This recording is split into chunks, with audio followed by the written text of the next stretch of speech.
தூக்கிட்டு போகிற மாதிரி இந்த இடத்துல பண்ணியிருக்கோம். அந்த பூதனாவை அழிக்கிறது, நாராவதாரத்தை அழிக்கிறது, இதெல்லாம் இந்த இடத்துல பண்ணியிருக்கோம். காளிங்க நர்த்தனம், வெண்ணெய் திருடுறது, அதுக்கப்புறம் கம்சனை கொல்றது, இந்த செட்டெல்லாம் இங்கே வச்சுருக்கோம். இங்கே பார்த்தீங்க அப்படின்னா இதுலேருந்து ராமாயணம், புத்திரகாம யாகம் நடக்குது, அரக்கியை கொல்றது, அவங்க வனவாசம் போகிறது, சீதா கல்யாணம், அப்புறம் ஹனுமனும் ராமரும் சந்திச்சுக்கிற செட்டு, அப்புறம் ராவண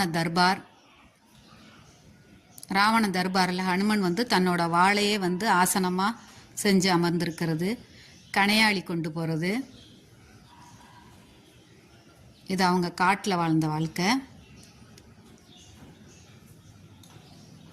இது பார்த்திங்கனாக்கா ராமர் பாலம் கட்டுறது, நம்ம கும்பகர்ணனு தூங்குறது, கும்பகர்ணனுக்கு சாப்பாடு கொடுக்கறது, இந்த மாதிரி எல்லா செட்டும் இந்த இடத்துல இருக்குது. இங்கே வந்து முடியாமல் போன லக்ஷ்மணனை காப்பாற்றுறதுக்காக நம்ம ஹனுமன் வந்து சஞ்சீவி மலையிலேருந்து மூலிகை கொண்டு வர்ற மாதிரி பண்ணியிருக்கோம். கீழே பார்த்திங்கன்னா அகலிகை கல்லுக்குள்ளேருந்து வர்ற மாதிரி பண்ணியிருக்கோம். அதுக்கு பக்கத்திலே ராமேஸ்வரத்தில் எல்லோரும்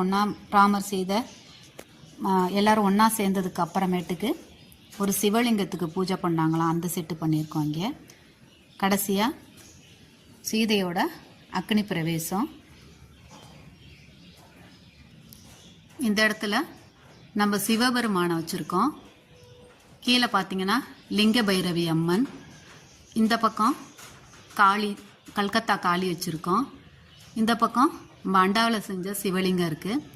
இந்த கதை எல்லாமே பார்த்தீங்க அப்படின்னாக்கா 63 நாயன்மார்களோட கதையை அப்படியே கதையில் இருக்கிற மாதிரியே பொம்மை வடிவில் கொண்டு வந்திருக்கோம். பார்த்தீங்கன்னா கண்ணப்ப நாயனார், முருக நாயனார், மூர்க்க நாயனார், எரிபத்த நாயனார், அரிய நாயனார், திருநீலகண்ட நாயனார், சுந்தர நாயனார், திருக்குறிப்பு தொண்டர், சிறு தொண்டர், இந்த மாதிரி எல்லாரோட கதையுமே இங்கே வச்சுருக்கோம். இங்கே பார்த்தீங்கன்னா காரைக்கால் அம்மையார், திருமூலர், குங்குளிய களைய நாயனார், மூர்த்தி நாயனார், சாக்கிய நாயனார், திருவாயிலார்,